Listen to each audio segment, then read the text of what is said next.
List है गिनाने की निकली है, तो जो काम किया तो गिनाने की जरूरत ही क्या है। इतनी तो जनता की याददाश्त है। वसुंधरा जी को भ्रम नहीं होना चाहिए, उनकी याददाश्त नहीं है। अगर काम किया वसुंधरा जी ने तो जाके बताने की जरूरत नहीं उनको। वहां की जनता खुद समझती है कि हमारे गांव में, हमारे तहसील में, हमारे ब्लॉक में, हमारे जिले में ये काम हुए हैं।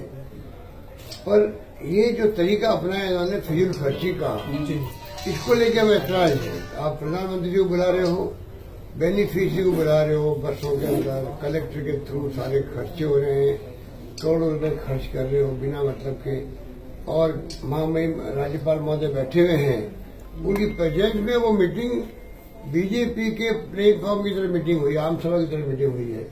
आज तक देश में ऐसी परंपरा कभी नहीं रही है कि सरकारी धन का दुरुपयोग करो और बीजेपी की आम सभाएं करो और नाम दो उसका। बेनिफिशियरी को बुला रहे हैं, राज्यपाल महोदय बैठे हुए हैं। सर, ब्लॉक स्तर तक के लाभार्थी को बुलाया जा रहा है। आप तो कई बार 2 बार मुख्यमंत्री रहे हैं, तो ये ब्लॉक स्तर पर भी इस तरह की बात हो रही है कि आप ब्लॉक स्तर पर भी लाभार्थी को बुलाएंगे? जितना ये ऐसे हरकतें करेंगे, जवाब उनका जुड़ाव जनता उसी रूप में देगी, उसी अनुपात में देगी। वो जयपुर की रैली को लोग भूले नहीं है। शिक्षक दिवस भी अपना आप एक अलग तरह की सैंक्टिटी रखता है, एक अलग उसका एक महत्व होता है। उस महत्व को आपने खत्म कर दिया। शिक्षकों को जबरदस्ती आना पड़ेगा जयपुर के अंदर, नहीं आएगा उसकी शंका करता है। सर, आप जिस संवाद में उन्होंने कोई एहसान किया क्या? बेनिफिशियरी हो चाहे वो नई नौकरी लगी हो, इस सरकार का कर्तव्य होता है कि वो जन कल्याणकारी काम करे। बेनिफिशियरी की कई स्कीम होती है, वो मिलती है उनको कोई आपने गुलाम बना रखा है। और उनका आक्रोश है कि आपने हमें जबरदस्ती बुलाने का क्यों किया आपने, ये भी तरीका गलत है। वो कोई नौकरी लगने के बाद में आप धमकी दे रहे हो कि आप आओगे तब अदरवाइज तनख्वाह कर जाएगी, मैं इसको अनुचित मानता हूँ। और मैं समझता हूँ कि ये जो परंपरा डाल रही है वसुंधरा जी, इसको मैं उचित नहीं मानता। आप जिस संभाग में किसानों के मुद्दे हमेशा प्रमुख रहे हैं, गौरव यात्रा भी यही और लाठीचार्ज कल गंगानगर में हुआ है, उसकी तो मैं निंदा करता हूँ। काले झंडे देश में दिखाए कोई प्रदर्शन करे, काले झंडे दिखाए, आप उसको रोक नहीं सकते।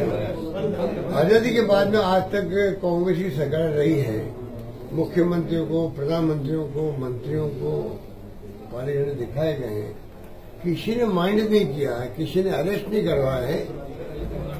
काले झंडे दिखाने वाले अपना काम करें, वो विरोध प्रकट कर रहे हैं। आप उनको रास्ता उधर से निकल रही मुख्यमंत्री जी, वो मिलना चाहते थे, अपनी बात कहना चाहते थे शांतिपूर्वक, और वो ज्ञापन देना चाहते थे। उसको आपने पुलिस के माध्यम से ऐसा, आपको काले रंग से आपको नफरत क्यों है कि काला कोई दिखना नहीं चाहिए मुझे, इसलिए आपने ऐसे इंस्ट्रक्शन दे रखे हैं कि जिधर से मैं निकलूं कोई काला कपड़ा पहन के नहीं आ सकता, कोई बालकनी में खड़ा नहीं हो सकता, ऊपर से नमस्कार नहीं कर सकता। तो ये जो तरीका तानाशाही का अडॉप्ट किया है मुख्यमंत्री जी ने, मैं समझता हूँ कि ये सब जो हालात हैं इनको लीड हुएगा। सर, आपके एक सवाल बनता है कि धर्म और राजनीति का मेल राजस्थान में भी बहुत ज्यादा बढ़ गया है, कास्ट पॉलिटिक्स बढ़ी है, और कांग्रेस के लिए भी कहा जा रहा है कि सॉफ्ट हिंदुत्व अपना रही है, और उसमें ये भी कहा जा रहा है कि अशोक गहलोत की एक बड़ी भूमिका है। कांग्रेस नेहरू की पार्टी जो कहती है कि धर्म व्यक्तिगत विषय है, तो क्या राजनीति और धर्म का तालमेल इतना बढ़ गया कि कांग्रेस को भी सॉफ्ट हिंदुत्व अपनाना पड़ा? ये तमाम बातें जो है ये बीजेपी वाले फैला रहे हैं।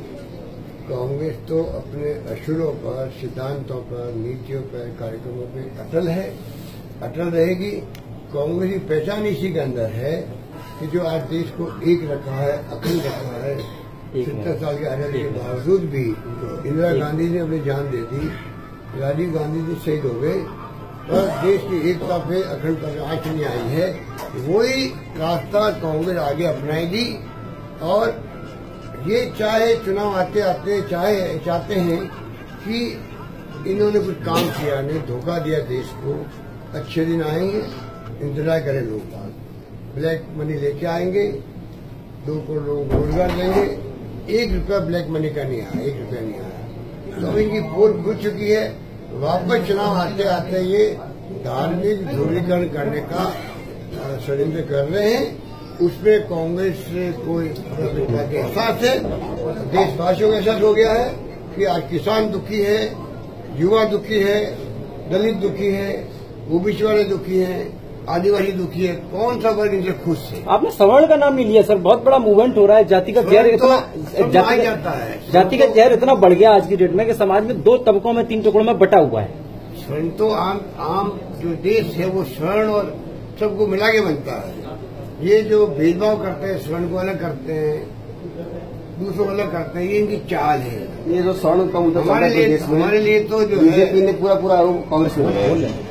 ये बीजेपी खुद करवा रही है और जानबूझ के ये माहौल खराब करने के लिए। मैंने कहा आपको, ये अपनी नाकामियों को छिपाने के लिए कर रही है सब काम। चाहे वो स्वर्णों का बंद का कॉल दिलवाओ, चाहे पहले SC/ST के बंद का कॉल हुआ था, तब भी इन्होंने ध्यान नहीं दिया। पहले आपको मालूम होगा कितनी जगह लोग मारे गए थे, उससे बचा जा सकता था।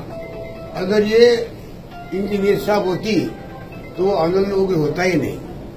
उसके बाद में वापस बंद किया था तो कहाँ आंदोलन हुआ? कोई लाठीचार्ज भी नहीं हुआ। तो पहले भी कर सकते थे।